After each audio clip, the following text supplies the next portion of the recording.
¿Qué pasa con mis amigos del Archivo de Transporte Uruguayo? ¿Andan por ahí? Bueno, muy bien. Hoy les traigo una temática un poco distinta en este nuevo capítulo de las antologías del Archivo de Transporte Uruguayo. No vamos a tratar sobre estaciones o sobre material rodante. Hay una idea que es que no todos los videos tienen que ser videos largos de arriba de 1 hora o 2 horas, etcétera, como son los videos a los que los vengo mal acostumbrando. La gracia de esto está también en abarcar temas pequeños, temas más cerrados en sí mismos, que no dejan de ser interesantes. El otro día hice un pedido en Facebook a ver qué cosas les interesaría que se trataran en este tipo de videos y la respuesta fue muy amena con diferentes temáticas. Ahora, en la mayoría de los casos lo que me planteaban eran temáticas muy extensas que evidentemente las vamos a tocar, pero lo que ocurre es que cuando se hace un video de una temática tan extensa como por ejemplo puede ser el desarrollo de una línea, se pierde un poco los pequeños detalles de cosas que también son interesantes de ver. Es por eso que voy a también proponer videos cortos, videos que capaz que en algunos casos no superan ni siquiera los 10 minutos o más, dependiendo de qué tipo de temática sea, para tratar determinados temas en base a preguntas que me han hecho a lo largo de estos años. Temáticas pequeñas como por ejemplo por qué tal estación tenía tal cambio, por qué había un ramal a tal lado, por qué había una señal tan extraña en tal lado. Justamente este video trata sobre eso, trata sobre un bastante poco común sistema de señales que existieron en el Uruguay, que era tan poco común que solamente existieron en 2 lugares diferentes estas señales. Una de ellas estaba en la estación central y la otra se encontraba en el empalme Tablada, en las cercanías de la estación Sayago. A este tipo de señales se las conocía como indicador de ruta y cuando yo era chico me llamaba bastante la atención eso, porque a una no la llegué a conocer, pero la otra sí, que era la que estaba en Central, que todavía está en muy mal estado de conservación, pero todavía es fácil verla desde la calle, o si van al edificio ese mamarracho ese que tiene AFE como nueva estación de trenes, la van a ver, y es por eso que le queremos hacer este pequeño video. Por eso les digo, es un video que va a salir de lo normal, pero les repito, no todos los videos van a ser videos kilométricos. También me interesa tratar estas temáticas sencillas, estas temáticas más chicas, porque es la forma también de dar a conocer pequeñas realidades de nuestros ferrocarriles que también las subieron y en muchos casos todavía sobreviven varias de esas cosas. Por poner un ejemplo, hay cosas muy peculiares a montones que no se puede hacer con eso un video de 2 horas hablando de una temática así. Por poner algo, ¿se acuerdan de el Gans, aquel en miniatura que giraba alrededor de un mundo en la estación central de AFE? O bueno, hay muchas historias de esas características. Por ejemplo, que el ferrocarril del norte, me refiero al que iba de Baltasar Brum hacia Artigas, no contaba con señales, no tenía ninguna clase de señalización, y eso se daba porque era un ferrocarril tan pobre que solamente llegó a operar en las épocas de vida de la empresa como tal un tren en la línea por vez. Entonces, ¿para qué necesitaban señales si solamente había un tren en la línea? Como esas hay infinidad de historias. Entonces, justamente la idea es también darle lugar en este nuevo formato que tenemos ahora de los videos de YouTube a ese tipo de cosas, no solamente apuntar a grandes temáticas de material rodante y demás, que por supuesto las vamos a seguir desarrollando porque yo sé que hay un profundo interés para eso, pero me interesa de sobremanera también que se conozcan estas pequeñas cosas, porque hay mucho de lo que se puede hablar en cada estación, ejemplo de material rodante, locomotoras y demás. Hay muchas cosas que no son una amplia variedad de acontecimientos, una historia muy profunda, pero que sin duda si esas cosas no hubieran existido, la historia hubiera sido otra y todo tenía su razón de ser acá. E incluso en el caso de los indicadores de ruta, que es lo que vamos a tratar hoy, porque repito, varias veces me han consultado por eso, entonces con este video quiero que esté al alcance de la mano también esa información. De a poco vamos a ir intentando tocar temáticas diversas. Lo que yo busco con estos videos es evitar basarnos en algo específicamente, o sea, no hablar solamente de material rodante, no hablar solamente de estaciones, no hablar solamente de coches motores, o sea, ir saltando de una temática a la otra, que es lo que permite de que sea más ameno, de no caer en algo rutinario, de hablar siempre lo mismo y por sobre todas las cosas poder tratar varios temas, que es la idea de esto, o sea, dar lugar a que todo tenga su espacio en el canal. Con ustedes arrancamos este pequeño capítulo de de las antologías de ATU con las señales de indicador de ruta. Allá vamos.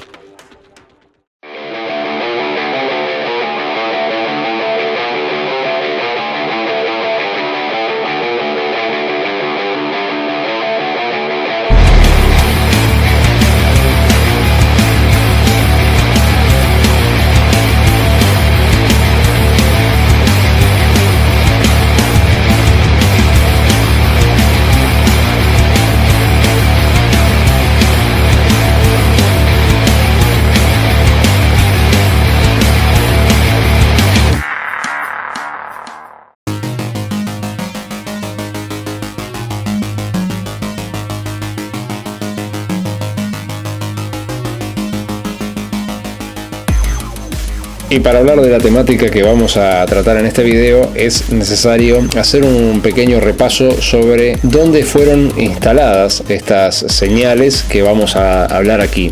La primera de ellas, que es la más conocida por todos nosotros, estaba instalada en la estación central. Así que vamos a hacer una pequeña explicación sobre por qué llegó hasta ahí esa señal. La arquitectura ferroviaria nacional construyó múltiples edificios integrados en un sistema cerrado y autónomo, acá en lo que respecta al ferrocarril uruguayo. Cada una de estas construcciones respondió a funciones específicas de las cuales se derivaban sus principales características formales y constructivas. En Uruguay existen varios tipos de edificios de índole ferroviario, donde se destacan por su estructura, entre otros por lejos, los que son edificios de utilidad para pasajeros, o eran en su mayoría, ya que hoy en día no tenemos casi servicios de pasajeros. Todos estos edificios se dispusieron a ambos lados de las vías, en predios extendidos a lo largo de varios cientos de metros de longitud en algunos casos. En otros, como el video anterior que tratamos de la estación kilómetro 144, era un edificio bastante más pequeño, y respondiendo a dónde era que estaba ubicado el edificio, era la posición de las construcciones y los edificios aledaños, ya que no era solamente la parte del edificio en sí, de donde estaba en el caso de ser un edificio de pasajeros, donde estaba el andén y demás, sino que también habían otro tipo de elementos en ese edificio. Eso por la parte edilicia. También se destaca la parte de lo que es el esquema de vías, el diagrama. En ese caso era netamente necesario tener, en casos de estaciones que no eran simplemente una vía de paso, algún determinado tipo de señalización. Normalmente la señalización que se utilizó acá en el Uruguay no fue algo demasiado elaborado, nunca se logró en este país tener un tipo de señalización demasiado complicado o muy avanzado, pero existieron algunos casos que son interesantes de destacar. En el caso de la empresa más grande que hubo acá en el país en materia de ferrocarriles, que era el Central Uruguay Railway Company, mejor conocido como CUR o Ferrocarril Central del Uruguay, si lo decimos en español, fue una empresa que, si bien empezó de una forma bastante discreta, logró crecer bastante y fue la que terminó por quedarse con la mitad casi de la red que llegó a existir en el Uruguay. Como el ferrocarril central tenía el acceso directo a Montevideo, era la empresa que tenía de forma monopólica el ingreso por ferrocarril al área de Montevideo, como así también al puerto de Montevideo, era evidente que tenía que tener una estación central acorde a ese tipo de situación, una estación que permitiese la llegada y salida de los trenes, tanto de pasajeros como de carga, y por supuesto una infraestructura adecuada para los diferentes tipos de servicio que tenía que dirigir y que llegaban y partían. Recuerden que el ferrocarril no solamente transportaba pasajeros y carga, en el área de carga había un amplio abanico de posibilidades, y es por eso que no fue algo que quedó siempre igual, sino que todo iba mutando en cierta forma en base a cómo iban cambiando las políticas de transporte y cómo iban cambiando las necesidades del país en materia de los diferentes puntos de producción que generalmente estaban en el interior del país y los diferentes tipos de trenes que tenían que circular en diferentes horarios vuelos a diferentes lugares y demás. Todo el mundo conoce a lo que vendría a ser el icono más importante de nuestros ferrocarriles, como es la estación central. Hubieron otras estaciones centrales anteriores, no las vamos a tocar en este video porque no tienen absolutamente nada que ver con lo que estamos hablando, pero es bueno destacarlas. Pero la estación central que nosotros conocemos hoy en día comenzó su construcción en el año 1893 y fue culminada en el año 1897 con un volumen construido bastante importante. Esta obra fue producto del ingeniero Luigi Andreoni, el mismo que realizó otras grandes obras muy importantes en Uruguay, por nombrar una, el Hospital Italiano, por ejemplo, entre varias otras. En su época, la estación central fue el edificio más grande que existía en la ciudad, no solo en cuanto a superficie, sino también en cuanto a su tamaño, algo realmente insólito en aquel momento. Estamos hablando de finales del siglo XIX. Esta estación fue inaugurada el día 23 de junio de 1897 con una gran pompa y en forma oficial. Este moderno y suntuoso edificio de la nueva terminal ferroviaria uruguaya, que se conoció como la nueva estación central, pasó a ser uno de los íconos, o yo creo que no me equivoco si digo que es el ícono más importante de nuestros ferrocarriles, a pesar, es bueno destacar eso, de que no era la estación central de todos los ferrocarriles. Las otras empresas ferroviarias no tenían de este tipo de infraestructura. Más que nada, como yo hablé en el video pasado, casi todas las líneas convergían de alguna forma a las líneas del central, y por ende, tanto las empresas privadas que no eran el central, como también los ferrocarriles del Estado, de alguna u otra forma siempre dependían del central para hacer todo, o casi todo. La estación central contaba con varias vías. Había una vía de cruce que servía para posibilitar a las locomotoras que llegaban, o sea, los trenes que eran descendentes que arribaban a la estación central, la locomotora era desenganchada, se iba hacia adelante dejando la formación. Cuando digo la formación me refiero a los salones. Se iba hacia adelante, hacia el lado donde estaban los topes, y hacía lo que se llama escaparse. Se escapaba en el sentido de que se pasaba por arriba de la aguja, le hacían la aguja y la locomotora daba marcha atrás y agarraba la vía del costado y salía por la vía del costado para posicionarse en la parte frontal del tren o donde tuviera que ir, pero de esa forma no se veía obligada a tener que empujar todo el tren en marcha atrás. Al principio, o sea, cuando recién se instaló la estación central, aparentemente no había un orden de uso de los andenes. Cada andén servía para lo que quisieran, pero evidentemente esto se fue mejorando a lo largo que el tiempo iba pasando, y el central entonces dispuso que la operativa interna de la estación, los únicos andenes de partidas de trenes fueran el andén número 1, el andén número 2 y el andén número 3. Y por lo tanto, los andenes 5, 6 y 7 eran los andenes de llegadas de trenes. O sea, los trenes que venían del interior entraban a esos andenes. Esto es importante aclararlo para lo que estamos desarrollando en este video. Recuerden, andenes 1, 2 y 3, trenes que partían. Andenes 5, 6 y 7, trenes que llegaban.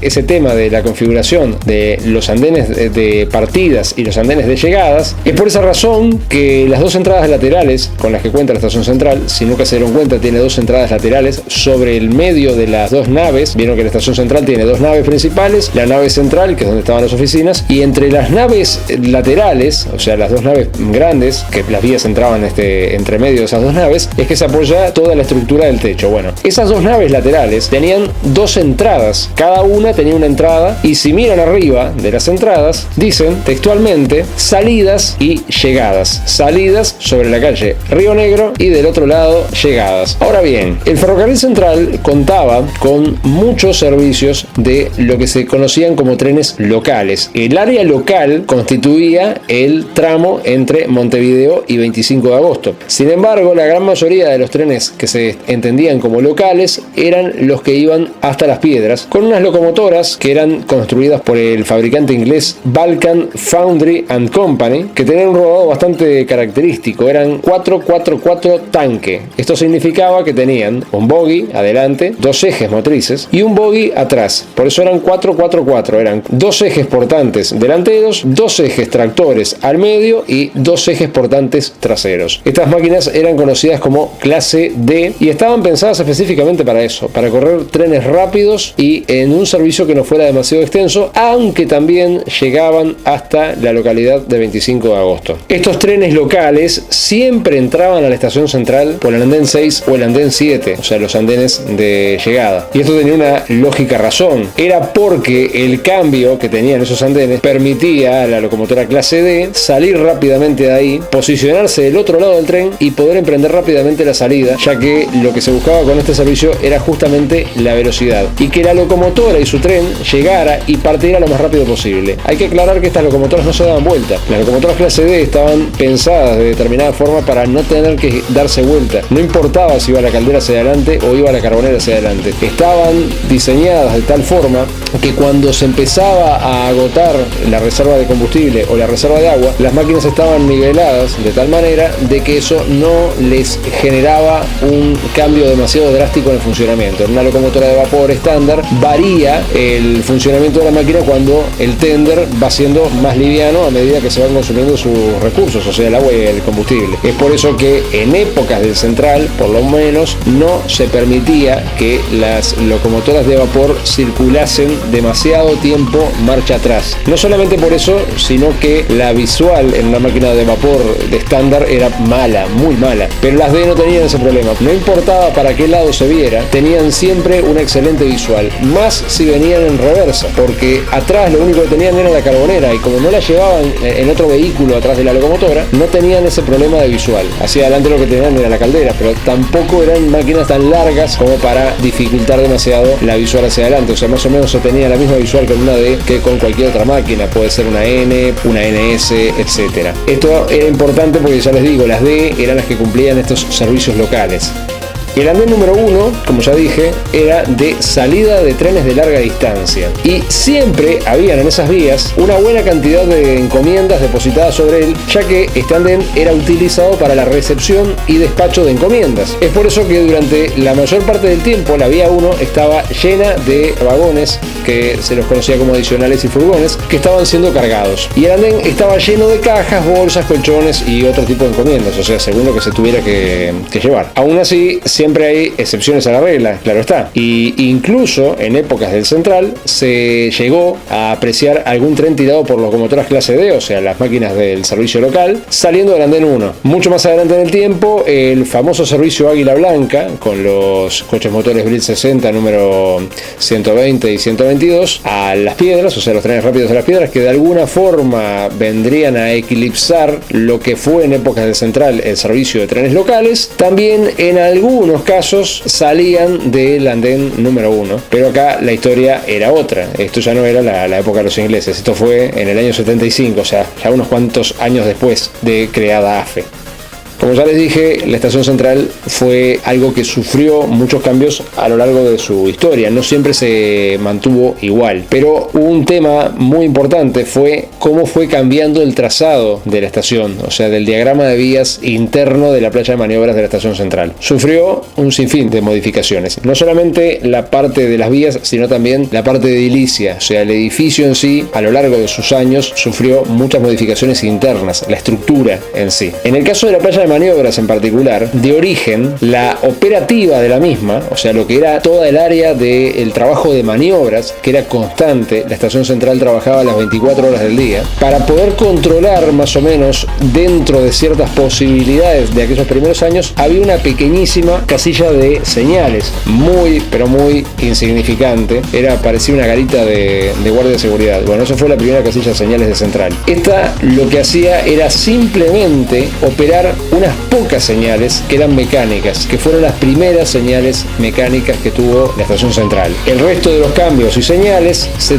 manipulaban a mano por personal de la estación. Vale aclarar que los trenes tenían señales de brazo. La estación central tenía señales de brazo. ¿Se acuerdan en el video anterior, los que lo vieron, en la estación kilómetro 144, que yo hice una explicación de las señales de distancia? Bueno, en la estación central habían señales similares pero más chicas, que eran las que indicaban qué trenes tenían que salir y cuáles vías podían utilizar utilizar y cuáles no. Era la única manera de controlar más o menos la situación. En aquel entonces no habían todavía semáforos, por eso eran las señales de brazos. Se ven en varias fotos además. Pero claro, este sistema era muy atrasado y presentaba varios inconvenientes, ya que no solo se necesitaba, se pueden imaginar, una gran cantidad de personal para operar todos los cambios.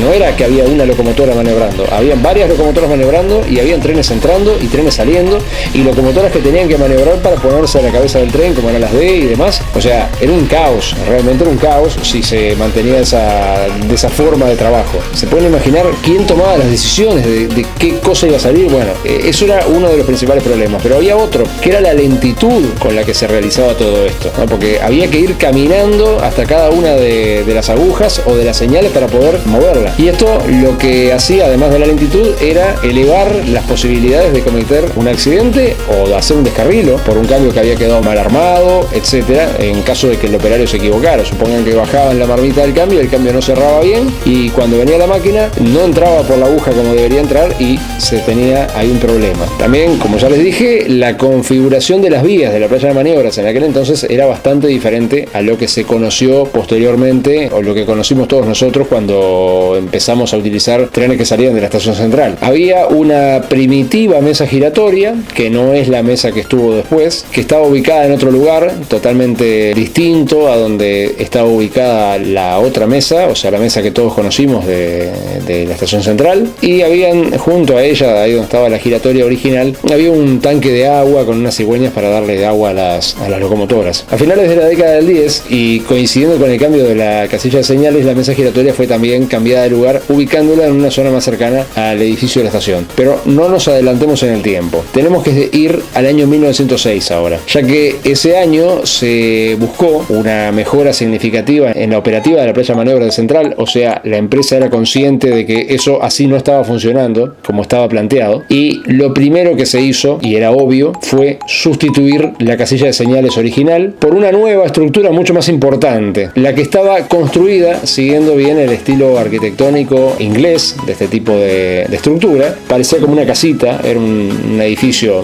bastante alto, que era necesario que fuera alto para que tuviera una buena visual. Tenía vidrios todo alrededor, cosa de que el operario de la casilla pudiera observar hacia cualquier lado de la playa y ver exactamente qué era lo que estaba pasando. Tenía techo a dos aguas, como ya dije, y lo más interesante, tenía dos pisos. El piso inferior estaba construido en mampostería, con un trabajo bastante fino, mientras que el superior era una estructura metálica amarrada a la parte inferior, totalmente vidriada. En el piso superior de la casilla estaba ubicada una mesa de palancas que tenía una amplia variedad de configuraciones, o sea, de posibilidades, ya que esta mesa de palancas tenía nada más ni nada menos que 60 palancas. Al ser instalada esta casilla, tuvo que ser modificada totalmente la playa de maniobras de la estación, y la mayoría de los cambios fueron mecanizados con un sistema construido por una empresa inglesa que era muy famosa en este tipo de elementos de vía, que se llamaba British Power Railway Signal Company Limited London. Esto lo que hacía era colocar unos motores eléctricos en los cambios y por lo tanto esos motores se accionaban moviendo determinada palanca, ¿no? O sea, cada palanca hacía una acción distinta dentro de la casilla de señales. Pero no fue solamente mecanizar los cambios de una vía a otra lo único que se cambió en Central. Lo que se hizo fue eliminar por completo todas las señales de brazo, que eran las que se utilizaban para las maniobras y para dar partida y llegada a los trenes, y se empezó de a poco a colocar señales eléctricas. En la parte inferior de la casilla de señales había una puerta que al entrar se bajaba a un sótano, ya que en la parte de abajo de la casilla había toda una habitación inferior que era donde se encontraba todo el sistema de varillas que bajaba desde el piso superior a donde estaban las palancas, y una varilla se corría para adelante y así sucesivamente, hacía que se comunicara cada una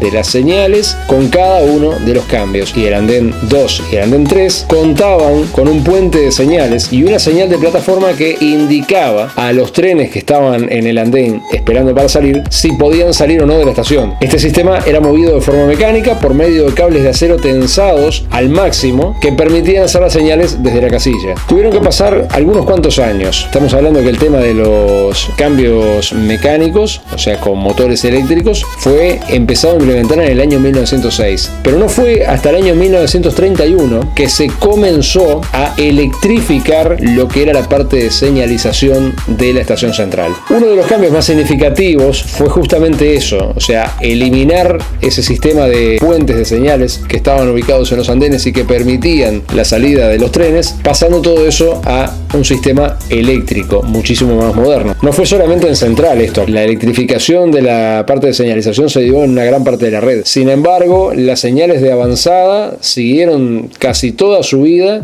siendo mecánicas. Tenían sí una luz que era para indicar para qué lado estaba apuntando la señal, si estaba en rojo o estaba en verde, para que pudieran ser vistas en la noche, pero siguieron siendo mecánicas. En el caso de las señales de avanzada del interior del país, o sea, de las estaciones, no era el caso particular de la estación central. En la estación central se eliminaron todas las señales de brazo y todo pasó a ser eléctrico por medio de semáforos, etc. Al ser aplicado este cambio en la estación central, hubo un cambio drástico en la casilla de señales. Como les dije, la casilla, cuando fue instalada en el año 1906, contaba con 60 palancas de señales. Ahora, con este nuevo sistema, se eliminaron esas palancas y se pasó de 60 palancas que tenía originalmente la casilla para mover todos los cambios y señales y demás a únicamente 28 palancas. Un cambio bastante importante. Absolutamente todas las señales de brazos que existían en la playa fueron eliminadas y sustituidas por semáforos enanos. O sea que de ahora en más la señal de partida de los trenes se daba por medio de un semáforo eléctrico. Y acá viene el tema que nos interesa. Los trenes descendentes, cuando llegaban a la estación central para saber si podían entrar o no, tenían señalización eléctrica, habían semáforos. Pero, como ya les dije, habían 3 andenes que eran los andenes de llegadas, o sea, para los trenes descendentes,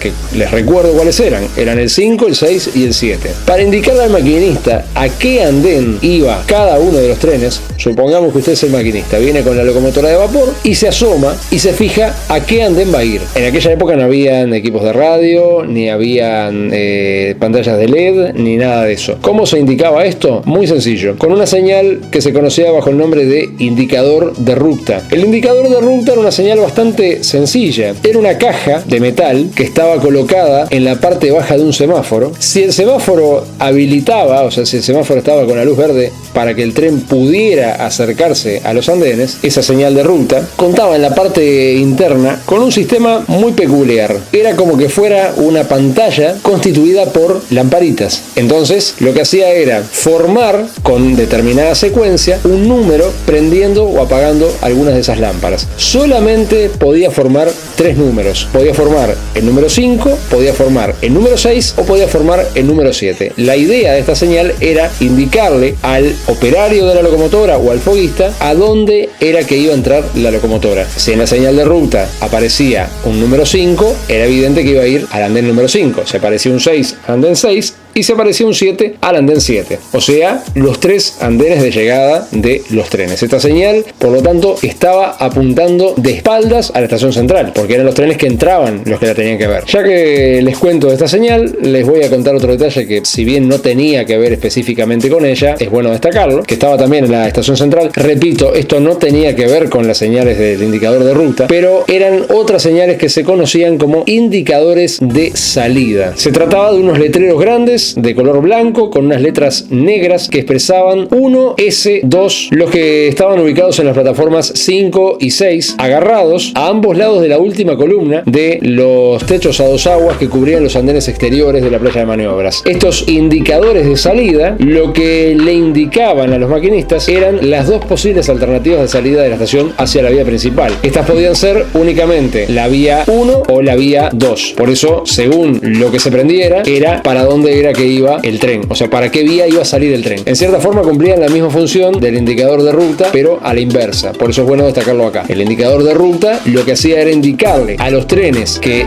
llegaban a la estación a qué andén iban a ir, y el indicador de salida lo que hacía era indicarle a los trenes que iban a salir de la estación por qué vía iban a salir. No por qué andén, sino por qué vía iban a salir. La plataforma número 7, como podrán apreciar, no contaba con estos artefactos, pero según un instructivo del ferrocarril central, da a entender que en este caso se guiaban por el de la plataforma número 6. Sobre la plataforma número 2 y número 3 no tenían indicador 1, salida 2, sino que el 2 era un indicador redondo y el 3 uno que decía solo salida. O sea, tenían una señal luminosa que decía eso, un 2 y un 3. En los otros tenían este indicador doble porque eran un andén de cada lado, obviamente. Como dato anecdótico, ya que nombramos estos carteles, es bueno destacar que a pesar de que en la época de AFE no se les hacía ningún tipo de mantenimiento, en los últimos años de funcionamiento de la estación central siguieron funcionando, y cuando los trenes salían los indicadores todavía prendían. Yo me acuerdo de verlos andando, ya tenían los vidrios porque la parte de afuera era de vidrio, bueno, tenían algunos vidrios rotos, pero las luces todavía seguían parpadeando adentro, producto de que la parte mecánica de la estación central todavía, a los golpes, todavía funcionaba. La estación central, como ya les dije, trabajaba 24 horas. Era costoso mantener toda esta cantidad de personal en las épocas que todo esto era mecánico, o sea, operado a mano. Y esta es la razón por la cual se explica de que se utilizara toda esta tecnología. Pónganse a la par que esto fue en el año 1931. Imagínense, hoy en día parece una tontería, una lucecita que parpadea y que le dice para dónde va a ir, pero en aquella época era una cosa llamativa. Estamos hablando que originalmente eran señales de brazo, lo que tenían que tener. De día no había problema, pero para los trenes que salían de noche era bastante complicado.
Ahora bien, había otro lugar de Montevideo a donde habían también indicadores de ruta, y es más que lógico que estuvieran ahí. Esto que voy a aclarar ahora, o sea, los indicadores de ruta que estaban en Central y estos otros que vamos a nombrar ahora, vale aclarar que eran los únicos que existían en el país. O sea, había uno en Central y estos otros dos que les voy a contar ahora dónde era que estaban. Estos indicadores estaban ubicados en el lugar conocido como el Empalme Tablada, y el Empalme Tablada era un lugar que, tal cual la palabra lo indicaba, tenía una relación muy estrecha con lo que eran los trenes de Hacienda, vinculados directamente con el ramal a la Tablada. Pero vamos a contar un poco sobre esto.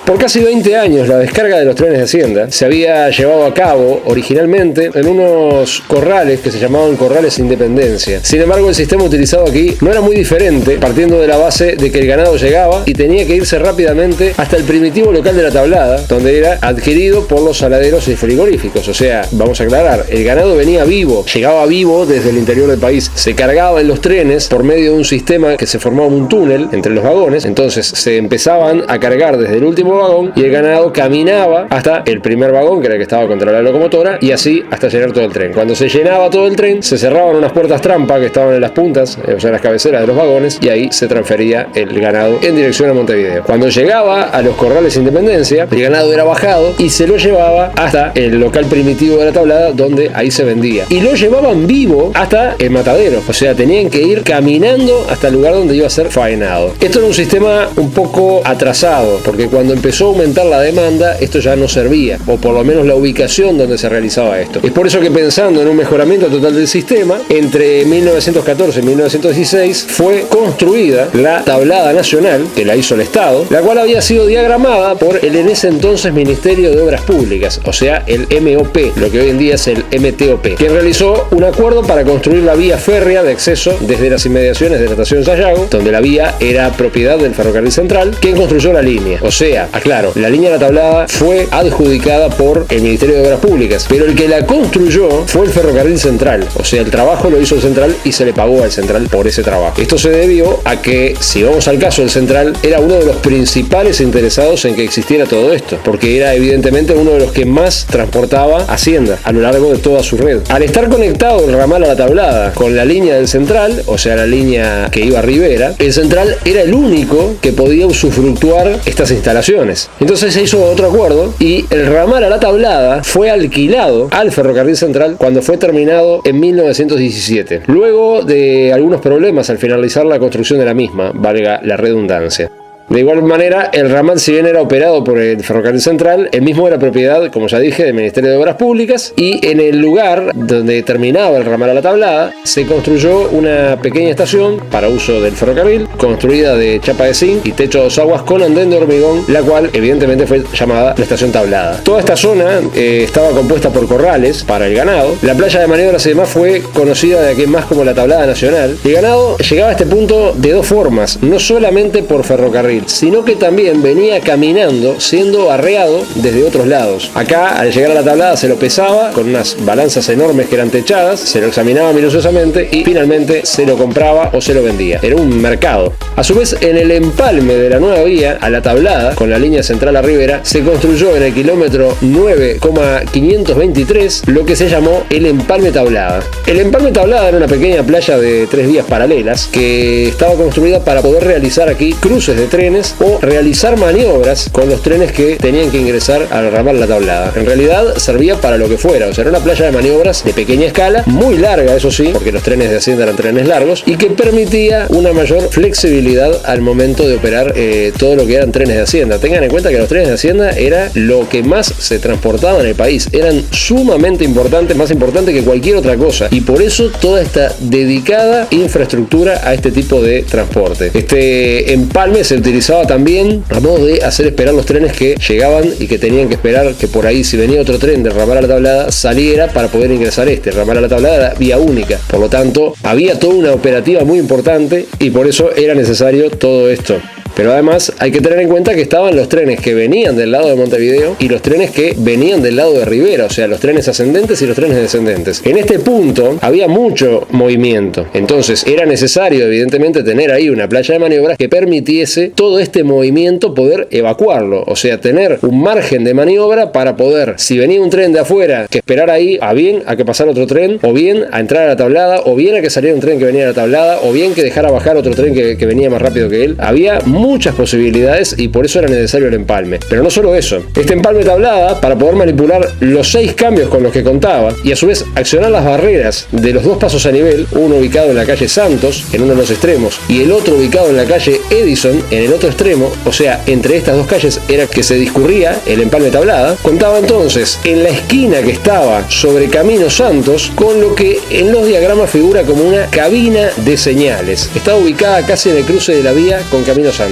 Mientras que en la otra punta existía lo que según el diagrama figura como una casilla de señales. No sabemos exactamente por qué esa diferencia entre cabina y casilla, cuando acá generalmente se les decía casillas, a todas por igual, pero acá se hacía esa pequeña diferencia. Esta cabina, la que estaba sobre el lado de Camino Santos, tenía varias funciones. Lo que hacía era controlar la operativa de los cambios del empalme Tablada, pero también tenía que controlar las barreras que estaban sobre Camino Santos. Y no era lo único que tenía que hacer. También se tenía que encargar del cambio que daba acceso al triángulo de Sayago, que la parte que conectaba la vía hacia Peñarol con la vía de Sayago, o sea, con la línea principal del central, estaba ahí nomás. Y esta casilla era la encargada de manipular ese cambio. Y no era lo único que hacía. La cabina esta también tenía que operar la señalización, ya que dado todo este movimiento, el empalme Tablada necesitaba también una señalización. Además, la casilla que estaba del otro lado lo que hacía era manipular las barreras que estaban sobre Camino Edison y probablemente también se pudiera encargar de los cambios que estaban en ese extremo de la playa de maniobras. Pero empalme Tablada era mucho más que simplemente una playa de maniobras con un empalme hacia un ramal u otro, ya que de alguna forma esto también sirvió como estación, se la conocía como tal, porque casi al lado de la cabina, o sea, la que estaba sobre casi Camino Santos, se encontraba una parada para descenso y ascenso de pasajeros. Esta parada, si bien tuvo varios nombres a lo largo de su vida, creemos que su primer primer nombre fue el de Parada Golf. Se llamaba así con ese nombre tan particular porque atrás de ella era que estaban las canchas de golf, que era un deporte que se practicaba por los altos jerarcas del Ferrocarril Central. Cuando la cancha de golf fue transformada en una cancha de polo, la parada indefectiblemente pasó a llamarse Parada Polo. Esta parada contaba con andén, que sepamos no tenía edificio, pero sí tenía un andén. Quiere decir que el Empalme Tablada, además de todo eso, también hacía las bases como de un apeadero o estación, si se le quiere. La operativa de toda esta infraestructura del Empalme Tablada era que los trenes de Hacienda que venían desde el lado del este,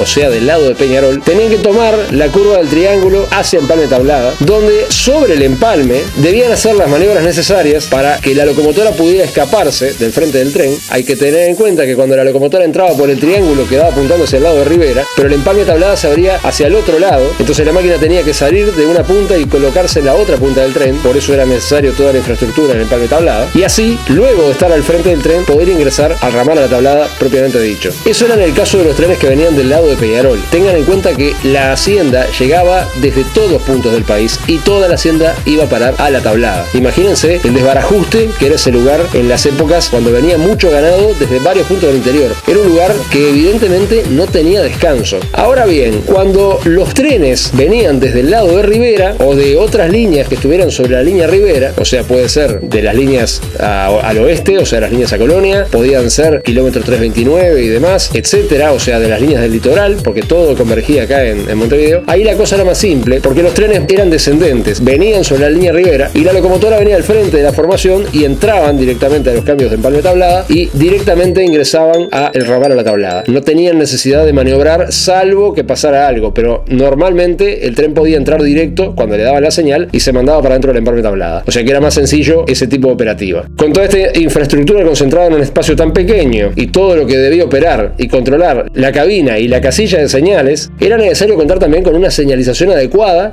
dadas las varias posibilidades que existían. Si bien existían dos semáforos frente a la parada Polo y otros dos casi delante de la cabina de señales, la que estaba sobre Camino Santos, el Ferrocarril Central fue a más y por un tema de seguridad decidió instalar entonces, luego de la década del 30, otros dos indicadores de ruta en dirección norte. Al igual que el que estaba ubicado en la estación central, estos también miraban hacia el norte, o sea, a los trenes descendentes. Pero a diferencia de lo que ocurría en el que estaba en central, en este caso, estos indicadores no le avisaban al maquinista o ayudante, o sea, a quien viera el indicador, a qué andén debía ingresar el convoy, sino que aquí los indicadores utilizaban 3 letras y no 3 números como en central.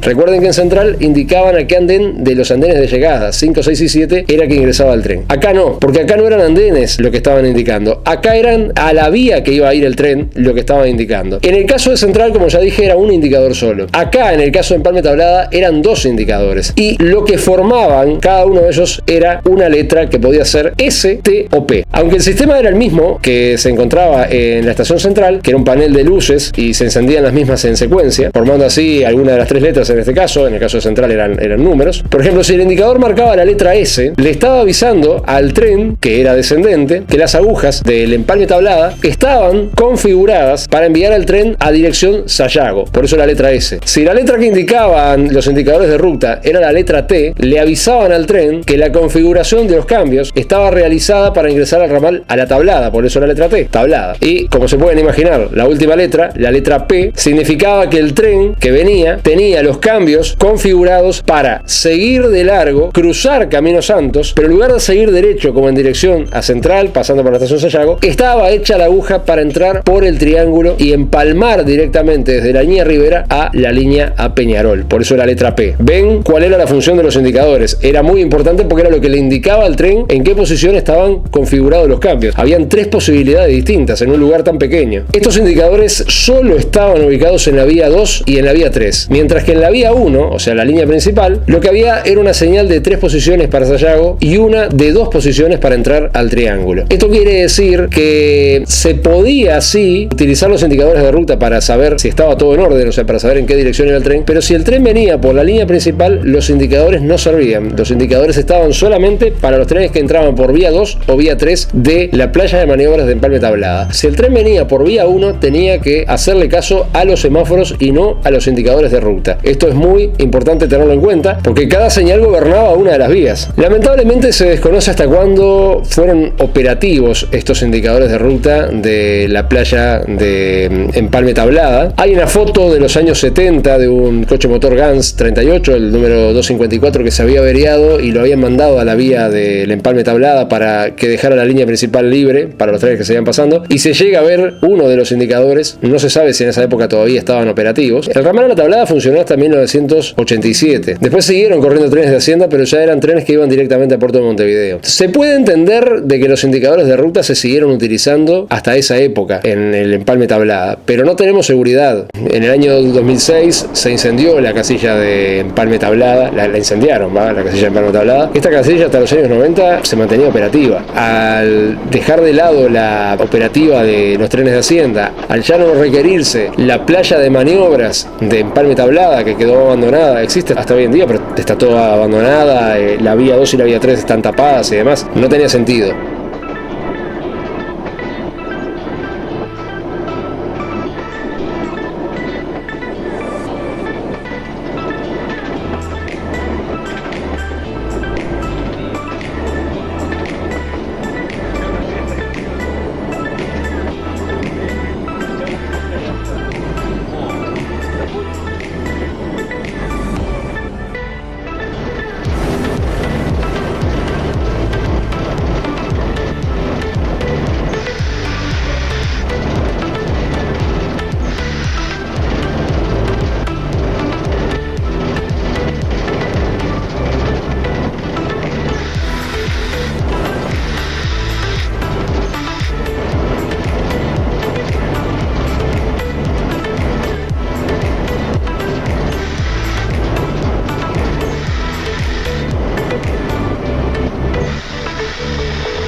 La casilla que estaba sobre el lado de Camino de Edison desapareció hace muchísimos años y lo que queda es la base solamente. En el caso de la casilla de Empalme Tablada, o sea la cabina de Empalme Tablada, que era la que estaba sobre Camino Santos, todavía es posible verla. Está la base, la parte de arriba fue incendiada. Durante un tiempo se conservó la mesa de palancas, luego del incendio, después la retiraron y todavía se llega a ver una placa de cemento que dice Empalme Tablada abajo, que era el nombre de la casilla. Casi todas tenían una placa como que fuera una estación identificando el nombre de la casilla. En el caso de la señal del indicador de ruta de la estación central, bueno, el mismo todavía existe. Si ustedes van al apeadero, lo van a ver, es muy sencillo verlo. Se tienen que acercar al alambrado, o sea, caminar en dirección contraria donde está el edificio de ese adefesio que tiene AFE por Nueva Terminal, caminan en dirección contraria, se acercan al alambrado y lo van a ver ahí, está casi al lado del alambrado. Van a ver un semáforo y abajo del semáforo van a ver una caja metálica oxidada con un montón de vidrios rotos adentro. Ese es el indicador de ruta de la estación central.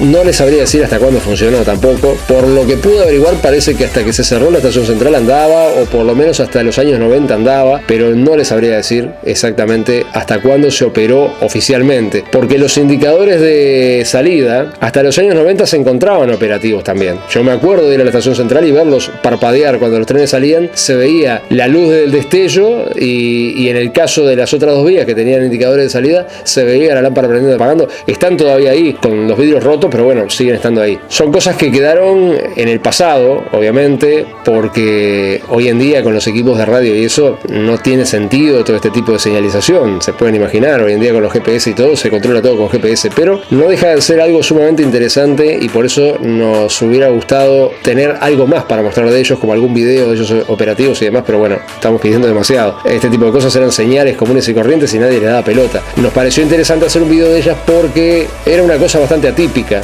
y, como les digo, solamente existían en esos dos lugares, el que estaba en la estación central y los que estaban en el Empalme Tablada, y vaya a saber por qué no se utilizaron en otros lugares. Yo calculo que era porque no había una necesidad tan imperiosa de tener tantas posibilidades distintas en un mismo lugar. Playas de maniobra grandes acá habían, pero no era tampoco necesario ese tipo de señalización, o sí, tal vez sí, pero bueno, el hecho es que los únicos que existieron son esos. Capaz que existió algún otro que nosotros no sabemos, porque como ya les dije, la señalización es una cosa muy amplia y hay muchas posibilidades, pero bueno, vamos a volver en lo antes posible con otro video. Esperemos que les haya gustado esto. Les agradezco a todos los que vieron y nos felicitaron por el video de kilómetro 144. Me parece genial que se les dé interés a ese tipo de cosas, porque justamente, como habrán visto en nuestros videos, siempre intentan abarcar cosas desconocidas. No tiene sentido hablar de cosas que todo el mundo conoce. La gracia es hablar de cosas desconocidas. Y justamente metiéndonos en terreno escabroso es obviamente donde no hay material de sobra. O sea, no hay grandes cantidades de material de este tipo de cosas, de una señal que lo único que indicaba una letra o un número. Pero no deja de ser importante que se conozca esto, que se sepa que todo esto existió. No les digo que vayan al Empalme Tablada porque no van a encontrar nada, o sea, solamente las vías y la base de la casilla. Pero si van, bueno, se pueden imaginar lo que pudo haber sido eso en la época que el ramal a la Tablada estaba operativo, en la época que corrían los trenes locales con las máquinas de a las piedras, en la época que el triángulo se utilizaba de forma muy frecuente, que en la línea principal pasaban trenes constantemente. Debe haber sido algo muy interesante de ver toda esa operativa, porque realmente, y lo digo totalmente con sinceridad, no me hubiera gustado estar en los zapatos de los que tenían que controlar la casilla de Empalme Tablada, porque se pueden imaginar la cantidad de posibilidades que podían existir y todo lo que había que hacer. O sea, había que controlar los dos pasos a nivel, las barreras, había que controlar la aguja que estaba en el triángulo, había que controlar todos los cambios del Empalme Tablada, había que controlar el cambio que enviaba los trenes a la Tablada, había que controlar los trenes que querían salir del ramal a la Tablada y querían entrar a la línea principal, o sea, no a la línea principal, entraban al empalme. Debe haber sido un lugar donde hubo una operativa monstruosa en un espacio relativamente pequeño, y realmente no hay fotos de eso, pero si se pudiera algún día conseguir un video o algo de eso sería genial, porque debe haber sido un lugar lleno de trenes entrando, saliendo, parando. En las buenas épocas, cuando pasaban trenes constantemente, ese lugar no tendría descanso, porque un error ahí y era sinónimo de relajo, porque se le daba mal una señal a un tren que tenía que salir o entrar a la Tablada o tomar la línea principal o tomar el triángulo y venía otro de frente y se armaba relajo. Y sin embargo no tenemos ningún indicio de que haya pasado nada. Quiere decir que, a pesar de que era